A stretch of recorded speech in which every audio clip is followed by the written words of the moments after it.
রাজনীতি করতে পারছো না। কে বলেছে ইসলাম দিয়ে রাজনীতি করা যায় না? আজকে ইউরোপ বলো, আমেরিকা বলো, তোমার মতো মুসলিম যুবকরা ইসলাম দিয়ে রাজনীতি না করলে স্পেন 700 বছর শাসন করা যেত না।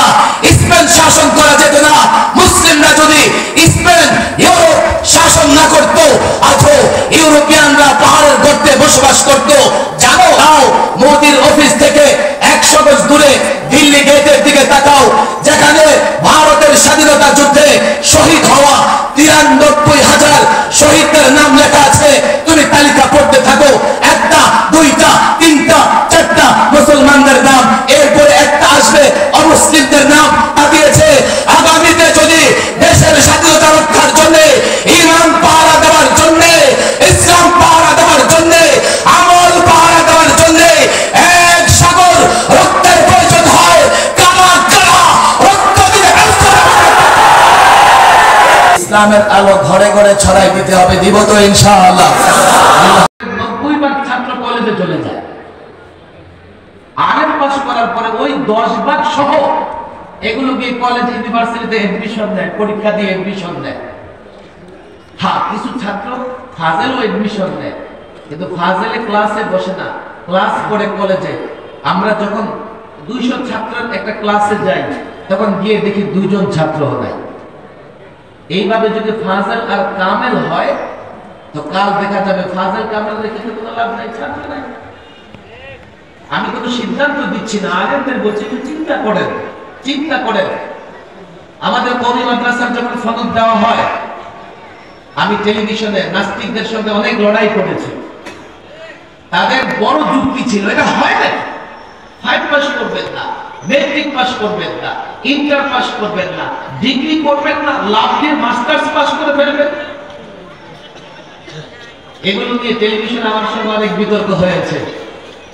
আমি বলছি, কে বলেছে আপনাকে আমি 5 পাস করি নাই? আমার ছেলেরা সবগুলো পাস করবে, কিন্তু সনদ নেবে শুধু মাস্টার্সে। এখন আমাদের মধ্যে কিছু বুদ্ধিজীবী বের হয়ে গেছে, আমরা মাস্টার্সে সনদ পেয়েছি, এরপরে আমরা আগেরটা মেশকাতে ডিগ্রি সনদ নেব, সরে বেকায়ায় আমরা ইন্টারের সনদ নেব, এইভাবে সব নেব। কাল যদি নাহমিন পড়ে কোন ছেলে কলেজে ভর্তি হতে পারে, আমাদের দশা আলিয়ার মতো হবে। কথা ঠিক না বেটা?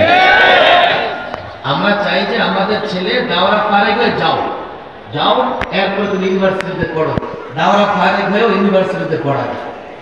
আলিয়া মাদ্রাসার অবস্থা হয়েছে, এমপিও ভুক্ত প্রতিষ্ঠান বাড়তেছে, ছাত্র বাড়তেছে, কিন্তু তাদের মধ্যে ইসলামী শিক্ষা এতটা সংকুচিত হয়েছে, দাখিল আলেম পাস করে কোরআনও শুদ্ধ করে পড়তে পারে না। কথা ঠিক না? এবার আসেন স্কুল কলেজের শিক্ষা, এগুলো নিয়ে বললে তো আমার অপরাধ। শিক্ষকের মর্যাদা কত বেশি। এখন এই শিক্ষককে ট্রেনিং দেওয়া হচ্ছে কি করে ছাত্রের সামনে গিয়া ব্যাঙের নাচ নাচবে।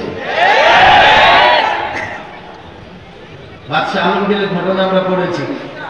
এই ওস্তাদকে দেখো, ওস্তাদ তো ভয় অস্থির। কি ওস্তাদ মনে করেছে গতকাল বাদশার ছেলেকে দিয়া পায়ে পানি ঢেলিয়েছে, বাদশা মনে দেখে ফেলেছে, আমার তো আজকে কল্লা যাবে।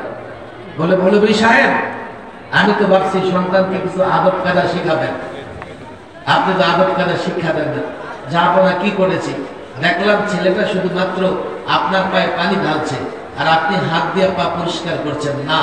পানিও ঢালবে সে, পাও পরিষ্কার করবে সে। একজন শিক্ষকের মর্যাদা কত উঁচু মানের। আর এই শিক্ষক কি করবে? এখন ক্লাসে গিয়া ছাত্রছাত্রীর সামনে ব্যাগের মতো লাভবে। কিছুদিন আগে তারা ডারউইনের থিওরি নিয়ে আসছিল, পাঠ্যপুস্তক এসেছিল। কি ডারউইনের থিওরি কি ছিল? মানুষ বানর থেকে তৈরি। আমি বলি, হ্যাঁ, তোদের মতো মানুষ যারা, হয়তো বা তারা বানর থেকে তৈরি। আমরা তো আশরাফুল মাখলুকাত, আদম সন্তান। কথা ঠিক না বেঠিক? আমি প্রচলিত শিক্ষা ব্যবস্থা নিয়ে কথা বললে আবার আমার অপরাধ হয়ে যাবে, তবে অবশ্যই অপরাধ হলেও বলতে হবে। কেন জানেন? এই জন্যই বলতে হবে, আলেম ওলামা, ছাত্র জনতা, আমার ভাই ব্যবসা করে, চাকরি করে, যাই করে না কেন, এদেশের প্রত্যেকটা মুসলমান চায় তার সন্তান কোরআন শিখবে, নামাজ পড়বে, মুসলমান হবে। আল্লাহর কসম, ডাক্তার হোক, ইঞ্জিনিয়ার হোক, উকিল হোক, ব্যারিস্টার হোক, প্রত্যেকটা মুসলমান চায় তার সন্তান মুসলিম থাকবে, কোরআন থাকবে, নামাজ পড়বে। আমি প্রত্যেকটা মুসলমানের প্রতিনিধিত্ব করি। আমি আলেমের প্রতিনিধি নই, আমি শুধুমাত্র মাদ্রাসার ছাত্রের প্রতিনিধিত্ব করি না, আমি প্রত্যেকটা মুসলমানের প্রতিনিধিত্ব করি।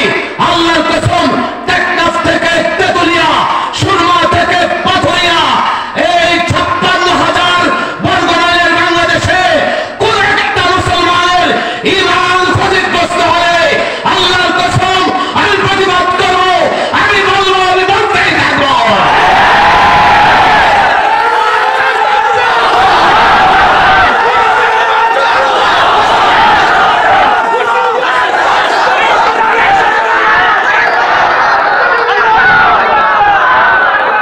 সবার জন্য আলেম হওয়া জরুরি নয়, বুঝবার চেষ্টা করো। আমি তো প্রায় বলি এই মাদ্রাসাগুলো সাধারণ মানুষ অনুদান দিয়ে চালায়, কথা ঠিক না বেঠিক? তাদের সন্তানরা আমাদের ভাই। এক ভাই মাদ্রাসায় পড়ে আমার ডাক্তার দরকার আছে, ইঞ্জিনিয়ার দরকার আছে, আরেক ভাই কলেজ ইউনিভার্সিটিতে পড়ে ডাক্তার ইঞ্জিনিয়ার হবে। আমরা প্রত্যেকটা মুসলিম সন্তান ভাই ভাই। আমি মাদ্রাসায় পড়ে আলেম হব, আর স্কুলে ব্যাগের নাচ শিখিয়ে ডারউইনের মতবাদ এনে হাসের ডাক দিয়ে আমার আরেক সন্তানকে, আরেক মুসলমান সন্তানকে বিভ্রান্ত করা হবে, এটা আমি মেনে নিতে পারি না। আলেমদের এটাও দায়িত্ব। আল্লাহ মাফ করুন, মাদ্রাসা কওমিয়ার শিক্ষা ব্যবস্থা, হাজারো আলেম এখানে আছেন, কানে কানে বলা সম্ভব না, কানে কানে বলা সম্ভব না, আমাকে ওপেনই বলতে হবে। আমরা আমাদের ছেলেদেরকে কতটা দায়ী, কতটা মুআল্লিম বানাতে পারছি না। এই ছাত্ররা যদি বুঝতো ইসলামী তালিম পূর্ণাঙ্গ অর্জন করে জনগণের কাছে পৌঁছে দিতে হবে, নেত্রকোনায় যদি 20,000 আলেম আর ছাত্র থাকে, তো প্রত্যেক দিন অন্তত 20,000 মুসলমানের ঘরে ইসলামের আলো পৌঁছে দিতে পারত, কথা ঠিক না বেঠিক? আমরা আমাদের ছেলেদেরকে দায়ী আর মুআল্লিম বানাতে পারতেছি না। হ্যাঁ, মুদাররিস হচ্ছে কেউ কেউ, তারপর মেজাজে মুদাররিসানা আন্দাজ নাই, খেদমাতের জায়গায় নাই, চাকরির জায়গায় চলে এসেছে। আমাদের জন্য অশনি সংকেত এটা। একমাত্র শিক্ষা ব্যবস্থা ইসলামী শিক্ষা ব্যবস্থা মাদ্রাসা কওমিয়া। এখানকার আলেম, এখানকার ছাত্ররা যদি দায়িত্ব নিতে না পারে, আমরা দেখবো যে অদূর ভবিষ্যতে এই ভূখণ্ডে অন্তত ইসলাম ধরে রাখা সম্ভব হবে না। আমি ছাত্রদের, আমি এই আয়াত, একটা ছোট্ট আয়াত আমি এটাই তেলাওয়াত করেছি, ইন্নাদ দীনা ইনদাল্লাহিল ইসলাম। আল্লাহর পছন্দের ধর্ম কোনটা? ইসলাম। আরো জোরে বলেন কোনটা? ইসলাম। আল্লাহ যা পছন্দ করেছেন তা আমাদের জন্য কল্যাণকর না অকল্যাণকর? ভালো করে বুঝবেন, আজকাল অনেকে আছে ইসলাম শব্দের অর্থই জানে না। আমি কয়েক মাহফিলে জিজ্ঞেস করেছি ইসলাম শব্দের অর্থ কি? শান্তি। ইসলাম শব্দের অর্থ শান্তি নয়, ইসলামের রেজাল্ট শান্তি, ইসলামের ফলাফল শান্তি, দুনিয়াতেও শান্তি, আখিরাতেও শান্তি। ইসলাম শব্দের অর্থ বাস্তব অবনত করা, আত্মসমর্পণ করা। মুসলিম মানে আত্মসমর্পণকারী। আসলামতু লিরাব্বিল আলামিন, আমি রব্বুল আলামিনের কাছে আত্মসমর্পণ করলাম, মস্তক অবনত করলাম, কথা ঠিক না বেঠিক? এখন কেউ যদি বলে আল্লাহর পছন্দ ইসলাম, আমার পছন্দ হলো যে কোনো ধর্ম মানলেই চলবে, তাহলে কি সে মুসলিম হতে পারে? ভালো করে বলবেন, জবাব ভালো করে দেবেন। আল্লাহর পছন্দ আমার পছন্দ হয় না, আমি মুসলিম কি করে হলাম? আল্লাহ যা পছন্দ করেছে তা যদি আমার পছন্দ হয় তাইলে আমি মুসলিম, কথা ঠিক না বেঠিক? সমস্যা আছে এখানে। আমি যদি এই কথা বলি, বলবে হুজুর আগেরকার অনেক আসমানি কিতাব আছে, ধর্ম আছে, সেগুলো মানলে সমস্যা কোথায়? সেগুলো তো আল্লাহ পাঠিয়েছে। এই জায়গায় আমরা ছেলেদের পড়াই, ছেলেরা জানে, কিন্তু যোগের চ্যালেঞ্জ মোকাবেলা করবার জন্য আমরা প্রস্তুত হইতে পারি নাই এখন। প্রত্যেক মুতাজিলিদের নিয়ে পড়ি, খারিজি, রাফিজি, জাবরিয়া, কাদরিয়া, ওদেরকে নিয়ে পড়াশোনা করি, কিন্তু গেট থেকে বের হয়ে তাদের কারো চেহারা দেখা যায়। এই যুগের ফেরাতে বাতেলার আরো নতুন নতুন অনেক অবয়ব আছে, চেহারা আছে। এই কোনি মাদ্রাসার প্রত্যেকটা ছাত্রকে বাতিল ফেরকার অবয়ব কেমন হয় ভেতরে শিখে বাইরে গিয়ে তালাশ করে করে সেই বাতিলকে চিহ্নিত করে বাতিলকে জনগণের সামনে উন্মুক্ত করে দিতে হবে। কথা ঠিক না বেঠিক? কথা বলতে বারান্দা কত হচ্ছে সামনে সামনে বারান্দা মাশাআল্লাহ মাশাআল্লাহ। উপরের বারান্দায় কথা বলে আমার কথা বোঝা যায় তো? শুধু কথাগুলো শুনেন, দেখেন কথাগুলো শুনেন। আমি শেষ করবো, লম্বা সময় বলে আমার দিকে তাকান আপনারা। এই ফেতনাগুলো প্রত্যেক যুগে যুগে ফেতনার নতুন নতুন অবয়ব হয়।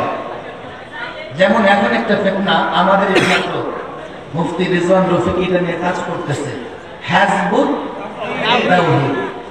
এর একটা ইমাম আছে, ইমাম আছে না নাই?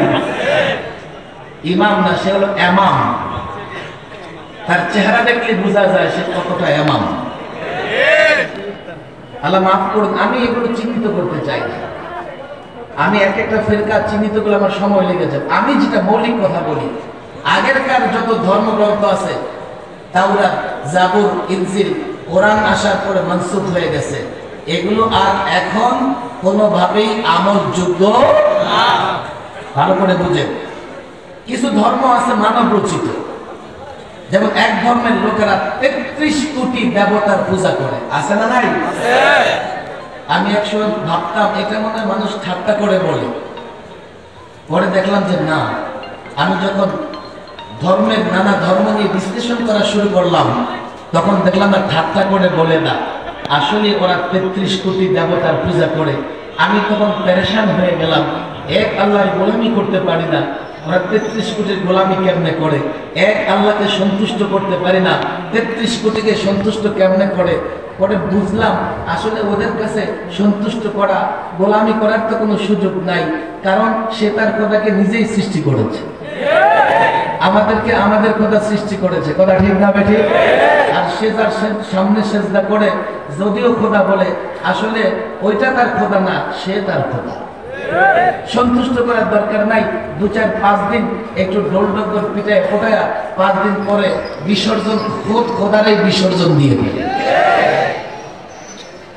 আসমানি যত ধর্ম আগে ছিল, মানব রচিত যত ধর্ম আছে, ভালো করে বুঝবেন, মানব রচিত ধর্ম নিয়ে কথা বলার কোনো দরকার নাই।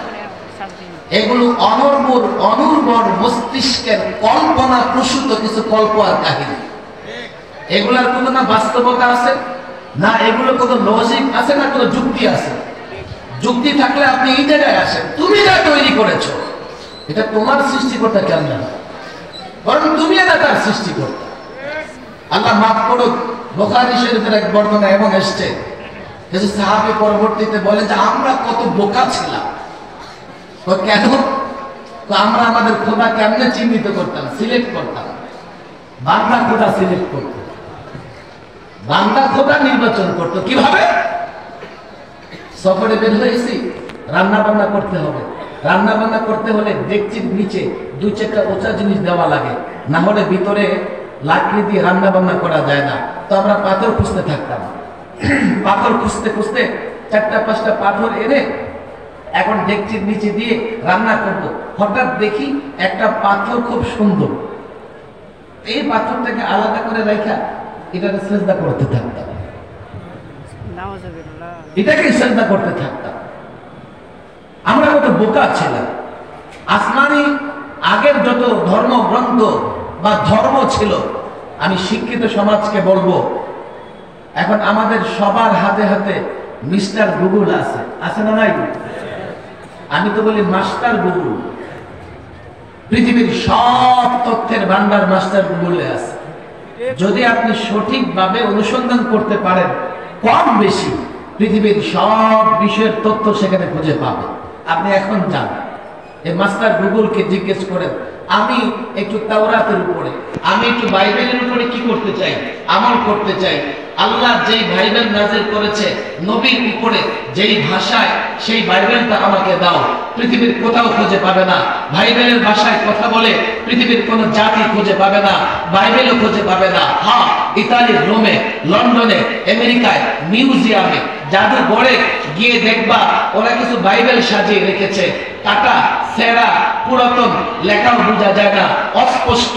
আর কোরআনে কারীম, আল্লাহু আকবার, কোরআনে কারীম গোটা দুনিয়াতে কত কপি আছে গনেও শেষ করা যাবে না।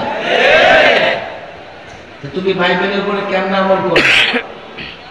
কোন পণ্ডিত থাকলে বলবে, হুজুর আমি ইংরেজি ভার্সন পড়েছি বাইবেলের।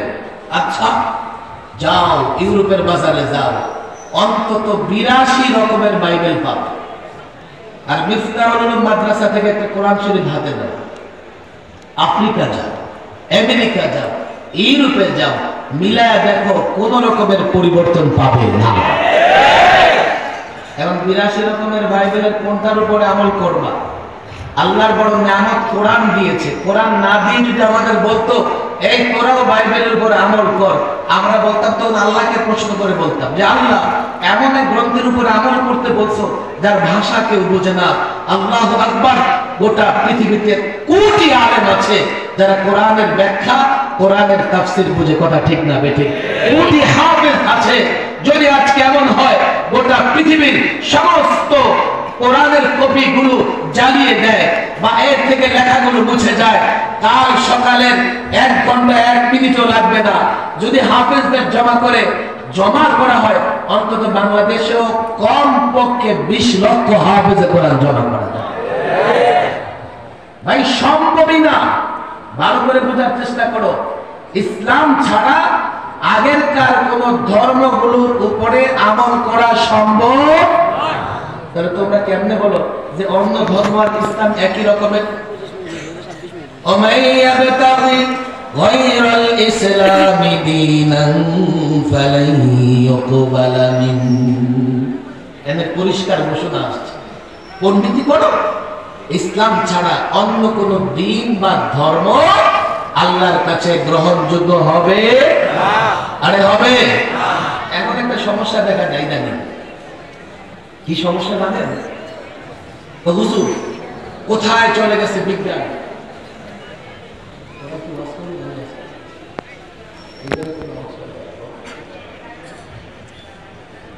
মানুষের কষ্ট হইতেছে, দাঁড়ানোর জায়গা। আমি শেষ করে দেব, কথা বলবো। এখন বিজ্ঞানের যুগ, কথা ঠিক না বেঠিক? মঙ্গল গ্রহে প্লট বিক্রি হইতেছে, কিনছেন কেউ? আরে জানেন না বিক্রি হইতেছে সস্তায় সস্তায়। মঙ্গল গ্রহের প্লট বিক্রি হয়, তাও কত $60-70 একটা মঙ্গল গ্রহের প্লট কিনতে পারবে। আমি একবার কেনার ইচ্ছা করছি, পরে চিন্তা করলাম একটা শর্তে কেনা যায়। কি শর্ত? নাসারে বলবো প্লট কিনবো আমি, কিন্তু যাতায়াত খরচ তোমার। একবার নাসা যদি তার কোথায় পাঠায়, যান পাঠায়, তো এটা আসতে যাইতে $1000 কোটি খরচ হয়। $60 এই প্লট কিনে কি হবে না যাইতে পারলে?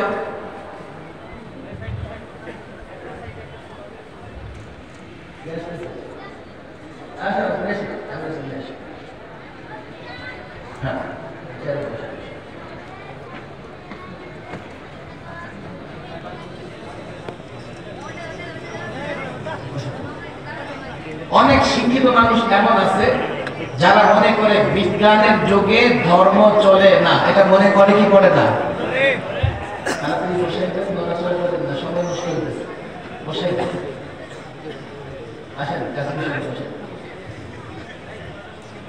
মাওলানা ইমরান হুসাইন কাসিমি সাহেব আমার আত্মীয়, মাশাআল্লাহ অনেক সুন্দর আলোচনা করে। আলোচনা আপনারা ওনার কাছ থেকে শুনবেন। আমি তো বলছি যে আমার ব্যথার জায়গা থেকে কয়েকটা কথা বলে বিশেষ করে দেব। এদেশের অনেক শিক্ষিত মানুষ মনে করে হুজুর বিজ্ঞানের যুগে এত আগের ইসলামের কথা বলেন, এখন পৃথিবী কোথায় চলে গেছে, আর আপনারা পশ্চাৎপদ যাদেরকে পেছনের দিকে ডাকেন তারা নাকি প্রগতিশীল। আমরা পশ্চাৎপদ আর তারা কি? এই ছাত্র সমাজ, আমি তোমাদেরকে এই যুগের চ্যালেঞ্জের কথা বলতেছি। যে তোমার পিছনে নামাজ পড়ে এটা মনে করো না সে তোমার পিছনে নামাজ পড়ে বলেই, তোমার ইক্তেদা করা বলেই তুমি যা বলবা সব মেনে নেবে। তুমি তাকে নামাজ বুঝাইতে পারছো, কিন্তু তাকে অর্থনীতি বুঝাইতে পারো নাই। ইসলামের প্রত্যেকটা জিনিস সুন্দর, আল্লাহু আকবার।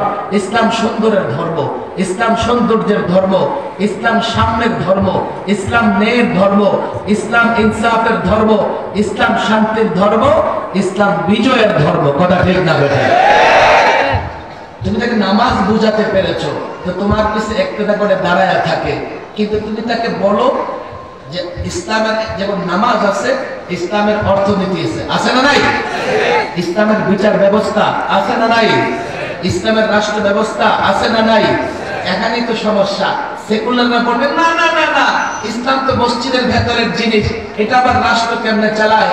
আমি তাদেরকে বলি, একবার না হাজারবার বলি, চ্যালেঞ্জ করে বলি, আরে তোমরা পশ্চিমাদের সংস্কৃতি মেনে, তাদের কালচার মেনে, তাদের সংস্কৃতি মেনে প্রত্যক্ষ পরোক্ষভাবে তাদের গোলামে পরিণত হয়েছ তোমরা কদিন। তারপরেও পশ্চিমাদের কালচার, কৃষ্টি, কাজ, নিয়ম নীতি মেনে কয়দিন রাষ্ট্র চালাতে পেরেছো ইজ্জতের সঙ্গে? 50 বছর।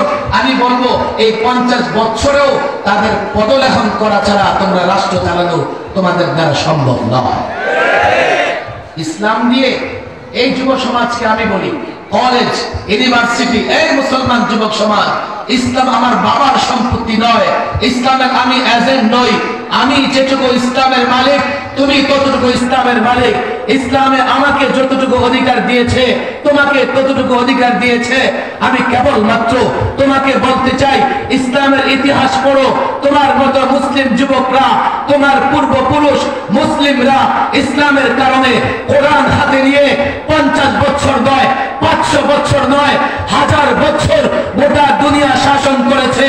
আল্লাহর কসম, তোমার পূর্বপুরুষ মুসলিম শাসকরা যখন গোটা দুনিয়া শাসন করেছে, পশ্চিমারা পদানত ছিল। আল্লাহর কসম, তাদের অনুসরণ করে তাদের পদলেখন করা ছাড়া তুমি রাজনীতি করতে পারছো না। কে বলেছে ইসলাম দিয়ে রাজনীতি করা যায় না? আজকে ইউরোপ বলো, আমেরিকা বলো, তোমার মতো মুসলিম যুবকরা ইসলাম দিয়ে রাজনীতি না করলে স্পেন 700 বছর শাসন করা, ইউরোপ শাসন না করতো, আজও ইউরোপিয়ানরা পাহাড়ের গর্তে বসবাস করত। জানো, প্রতিবেশী দেশ এক রাজনীতিবিদ বলে তারা নাকি বাংলাদেশ সৃষ্টি করে দিয়েছে, ইসলামিক কান্ট্রি, তারা বাংলাদেশকে ধ্বংস করে দেবে। আল্লাহর কসম, দিল্লির দিকে তাকাও, দিল্লির লাল কেল্লা থেকে শুরু করে কুতুব মিনার, আগ্রা তাজমহল, দিল্লির পদে পদে, গলিতে গলিতে, ভারতের অঞ্চলে অঞ্চলে যেখানেই যাবে মুসলিম শাসকদের অবদান খুঁজে পাবে। শুধুমাত্র মুঘলরা 400 বছর ভারত শাসন করেছে। আজকে ভারতের উন্নতি অগ্রতি কেবলমাত্র মুসলমানদের কারণে। বলবে যে না, ভারতের স্বাধীনতা যুদ্ধে তোমাদের অবদান নাই। এদেশে কিছু রাত কানা মানুষ আছে, এক চোখা মানুষ আছে, দলান্ধ ধর্মান্ধ কেউ কেউ আছে, স্বাধীনতা যুদ্ধে আলেমদের অবদান দেখতে পায় নাই। তোমাদের কাছে কি প্রমাণ দিতে হবে?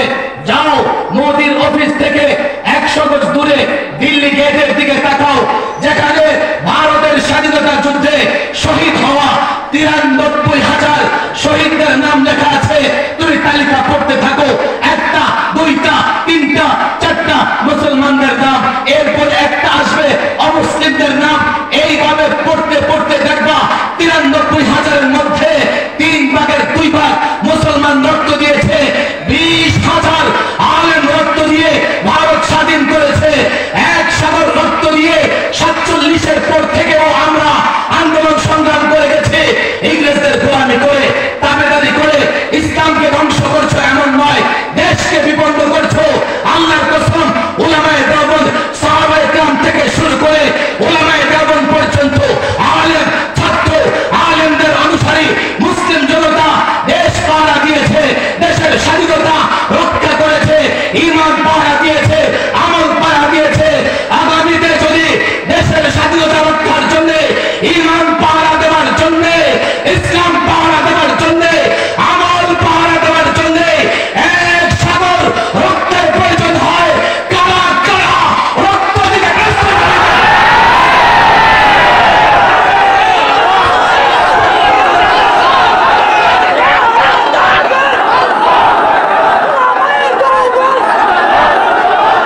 প্রজন্মের ছাত্র সমাজের কাছে আমার সর্বশেষ কথা, এখন আর লাউ কদু দিয়ে জাতিকে বুঝাতে পারবে না। তোমাকে এই যুগের প্রত্যেকটা চ্যালেঞ্জ মোকাবেলা করার জন্য যোগ্যতা অর্জন করতে হবে। কিভাবে করবে? তুমি তোমার আসাদে গ্রামের সঙ্গে পরামর্শ করে সিদ্ধান্ত নেবে এবং ইসলামের আলো ঘরে ঘরে ছড়াই দিতে হবে। দিব তো ইনশাআল্লাহ। আল্লাহ তাবারক ওয়া তাআলা আমাদের তৌফিক দান করুন। ওমা তৌফিকি ইল্লা বিল্লাহ ওমা আলাইনা ইল্লা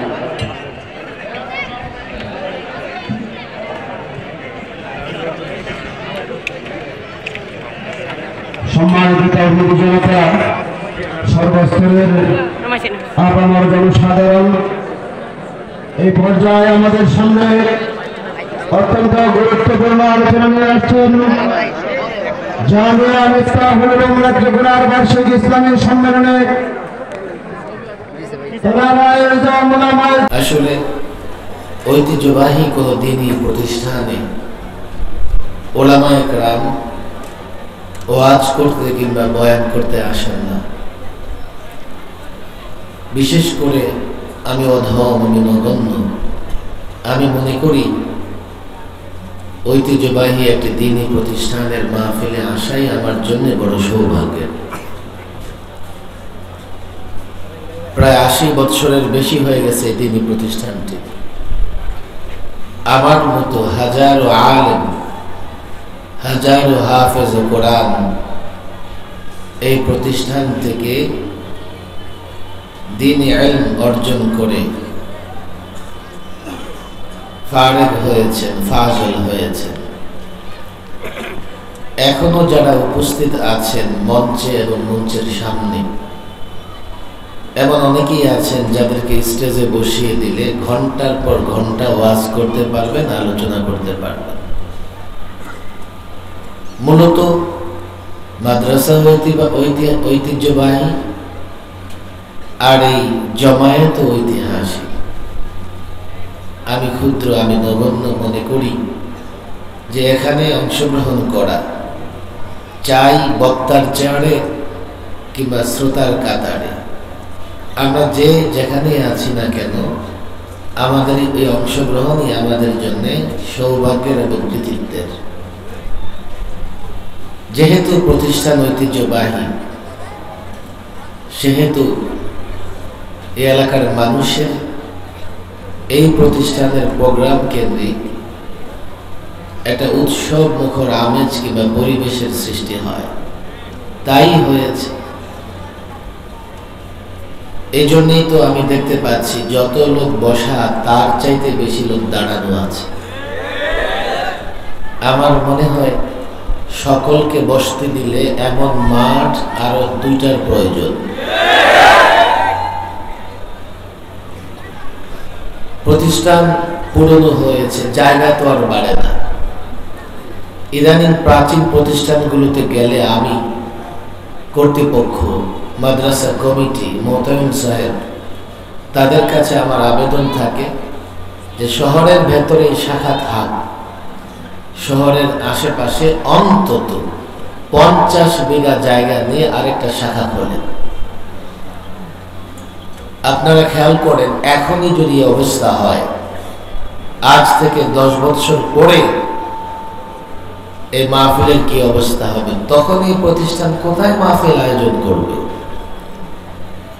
এখনই সবার, এই যে আমরা দাওয়াত দিয়েছি আসেন মাহফিল শোনেন, তো সবাইকে কিন্তু আপ্যায়ন করছি না, অর্থাৎ খাবার দাবারের কথা আমি বলছি না। নীরবে নিভৃতে বসে, শান্তিতে বসে মাহফিল শুনবে, এই ব্যবস্থা কিন্তু আমরা করতে পারছি না। আমি এই প্রতিষ্ঠানের দায়িত্বশীল মোহতামিম সাহেব, কমিটির সদস্যদেরকেও বলবো, নেত্রকোনার আশেপাশে এখনো জায়গা অনেক সস্তা, আমি যদ্দূর জানি, এবং নেত্রকোনার মানুষ খুব ধার্মিক হয়। আমাকে এই নেত্রকোনা থেকে অনেকে ফোন দিয়ে বলেছে আমি ঢাকার আশেপাশে মাদ্রাসা করার জন্য একটু জায়গা খুঁজতেছি। তো এখান থেকে অনেকে ফোন দিয়ে বলেছে, হুজুর অমুক জায়গায় 1 বিঘা জায়গা আছে আমার, আপনি যদি এটা গ্রহণ করে এখানে প্রতিষ্ঠান বানাইতেন। আমি বললাম এটা কোনোভাবেই সম্ভব না। ঢাকায় থাকি, ঢাকা থেকে নেত্রকোনায় গিয়ে আমি প্রতিষ্ঠান পরিচালনা করতে পারবো না। আমি মনে করি মিফতাহুল উলুম যদি চেষ্টা করে আশেপাশেই 100 বিঘা জায়গা পর্যন্ত নিয়ে আরো সুন্দর পরিবেশে পুকুর, মাঠ, বাগান ইত্যাদি সাজিয়ে অন্তত 100 বিঘার উপরে বড় প্রতিষ্ঠান করতে পারবে। কথা ঠিক না বেটা? এখনই উদ্যোগী হওয়া উচিত, এখনই কাজ শুরু করা উচিত, এখনই পরিকল্পনা নেওয়া উচিত। না হলে 10 বছর পরে পরিকল্পনা নিলে দেখা যাবে এখন যদি 5 কিলোমিটারের মধ্যে জায়গা পাওয়া যায়, তো 10 বছরের পরে এই উদ্যোগ নিলে 50 কিলোমিটারের মধ্যে জায়গা পাওয়া যাবে না। আমার এই অনুরোধ, আমি এই আবেদন, বিশেষ করে মাদ্রাসার মোহতামিম সাহেব অত্যন্ত বিচক্ষণ একজন ব্যক্তি, যদ্দূর আমার সঙ্গে দেখা হয়েছে, কথা হয়েছে, অত্যন্ত বিচক্ষণ এবং কর্মঠ একজন মানুষ। এবং মাদ্রাসার অনেক উস্তাদের সঙ্গে আমার কথা হয়, তারাও বড় কর্মঠ এবং বিচক্ষণ। আমি মনে করি সম্মিলিত উদ্যোগ নিলে এটা বড় কষ্টের হবে না। কথা ঠিক না বেটে? আপনারা জানেন আমি লম্বা সময় সরকারি মেহমান ছিলাম, যদিও আমি যেখান থেকে দাওয়াত আসে যাওয়ার চেষ্টা করি, আগের মতো আর ততটা লম্বা সময় আমি বয়ান করতে পারি না, কিংবা গভীর রাতে বয়ানও করি না। হ্যাঁ, দ্বীনের মহব্বতে, বিশেষ করে মাদ্রাসার মহব্বতে কোথাও ডাকলে আমি যাই। তবে আমি আমার এই বর্তমান পরিস্থিতির আলোকে আমার যতটুকু অনুভূত বিষয় আছে, আমি যা বুঝতে পারতেছি বর্তমান সময়ে, এই সময়ে করণীয় সম্পর্কে কয়েকটা কথাই আমি বলি। বন্দী জীবনে এবং মুক্ত জীবনের এই সময়ে সার্বিক পরিস্থিতি বিবেচনায় আমি প্রায় ওলামায়ে কেরাম এবং ছাত্রদের সঙ্গে বদ্ধ কামরায় খুশুসি মিটিংয়ে কথা বলতে পছন্দ করি। কেন জানেন? বিশাল জমায়েতে সব কথা বলাও যায় না, আবার বিশাল জমায়েতে সবাইকে সব কথা বোঝানোও যায় না। বর্তমান এই সময়ে ওলামাদেরকে কিছু বিষয় বুঝতে হবে, বর্তমান সময়ে ছাত্রদেরকেও কিছু বিষয় বুঝতে হবে। আলেম এবং ছাত্র জনতা যদি বর্তমান এই ক্রাইসিস পিরিয়ড, এই দুর্যোগ মুহূর্তটা অবলোকন না করতে পারে, বুঝতে না পারে, তো ভবিষ্যতে আমাদের জন্য আরো কঠিন মুসিবত অপেক্ষা করতেছে। শুধুমাত্র বাতাসে ভাসলে হবে না। 90% মুসলমানের দেশ, এই কথা বলে আত্মতৃপ্তি লাভ করলে হবে না। সংখ্যায় অনেক মুসলমান বাংলাদেশে, শুধু বাংলাদেশে না, গোটা পৃথিবীতে মুসলমানের সংখ্যা কম নাকি? 200 কোটির কাছাকাছি মুসলমান। মায়ানমার থেকে রোহিঙ্গারা পালিয়ে আসছে, তাদের সংখ্যাও বাংলাদেশে যারা আসছে, যখন আসছে তখনই তাদের সংখ্যা কমপক্ষে 14 লাখ। আমি মাঝে মধ্যেই একা একা ভাবি, যারা মায়ানমারের আরাকান থেকে পালিয়ে আসছে 14 লাখ মুসলিম, তারা যদি ওই জালেমদের দিকে মুখ তোলে থুতু নিক্ষেপ করত, তো জালেমরা সাগরে ভেসে যেত। 200 কোটি মুসলমান, 40 লক্ষ ইহুদি। এই 40 লক্ষ ইহুদি গোটা বিশ্বের প্রত্যেকটা মুসলিম রাষ্ট্রকে অস্থির করে রেখেছে। গাজায় এতটা নির্বিচারে, নির্মমভাবে বোমা বর্ষণ করেছে, গোটা গাজাটাকে তারা পুকুরে পরিণত করেছে। সংখ্যায় তো অনেক। আমি ছাত্র সমাজকে বলি, আলেমদের বলি, যারা স্টেজে আছেন তাদের বলি, এই গণ জমায়েত দেখে আত্মতৃপ্তি লাভ করার কোনো সুযোগ নেই। গণজোয়ার দেখে, গণজোয়ার দেখে খুশিতে আত্মহারা হওয়ার কোনো সুযোগ নাই। গণজোয়ার যেমন দেখা যায়, আমরা বারবার গণভাটাও দেখেছি। কথা ঠিক না বেঠিক? ক্রাইসিস মুহূর্তে, বিপদের মুহূর্তে আমাদের গণজোয়ার গুলো কেন যেন গণভাটায় পরিণত হয়। আমরা এই গণজোয়ারের প্রভাব যখন দরকার তখন দেখি না।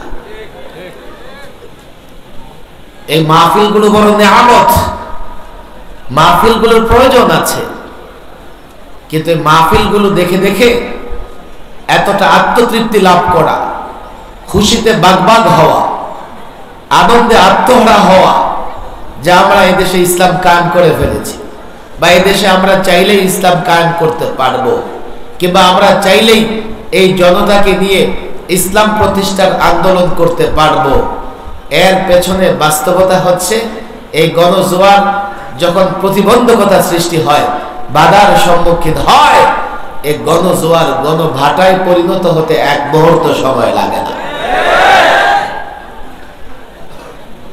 21 থেকে 23 পর্যন্ত দেশে অনেক কিছু হয়েছে।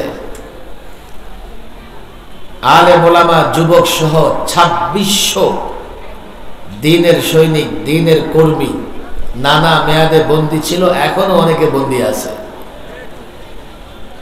16 কোটি মুসলমানের দেশে 2600 সংখ্যাটা বড় মনে হলেও 16 কোটি মুসলমানের দেশে লক্ষ লক্ষ আলেম ওলামা, ছাত্র জনতার দেশে এই সংখ্যাটা মোটেও বড় নয়।